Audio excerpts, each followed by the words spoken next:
Merry Christmas, one day late.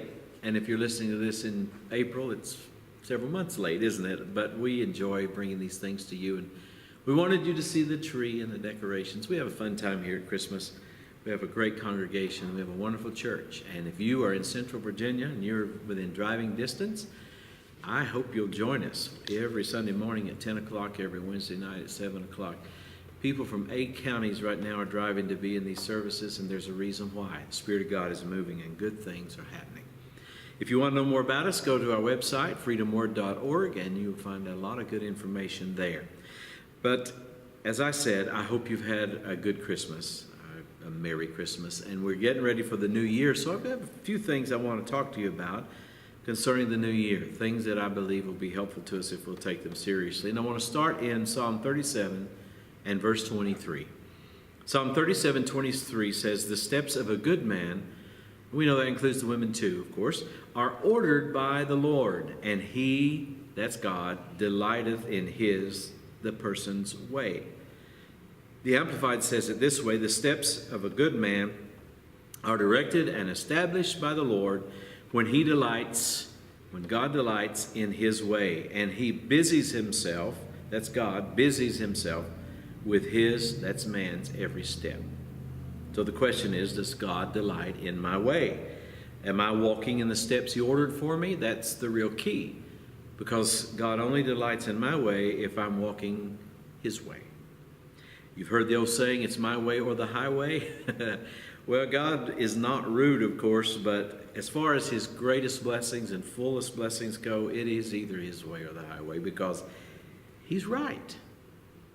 Have you ever argued with someone and you knew they were right and you knew you were wrong, but you really hated to admit that? Well, we're not really arguing with God. I'm not advocating that we should. But my point is, God is always right. He's not just like that goofy kin person that thinks they're always right. God really is. And so here's what the New Living Translation says of that passage. "The Lord directs the steps of the godly. He," that's God, "delights in every detail of their lives." And I love verse 24. It goes on to say, "Though they stumble, they will never fall, for the Lord holds them by the hand." And so we see that God is willing to help us even when we mess up. He's willing to help us even when it looks like we're about to fall. So the great key to blessing really is God delighting in our way. And so that means I need to learn what that way is. I need to find out what that is.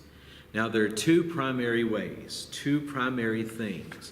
And if you listen to these regularly, you've probably heard me say this or something like this before, but it's worth repeating. The first way we find God's ways is with the written word, because this is the instruction manual. This is the owner's manual for humanity. This is the book you go to find out how life works. And this is also the book you go to find out if something's wrong, how to fix it. And so this is the first and primary way that God reveals his way to us.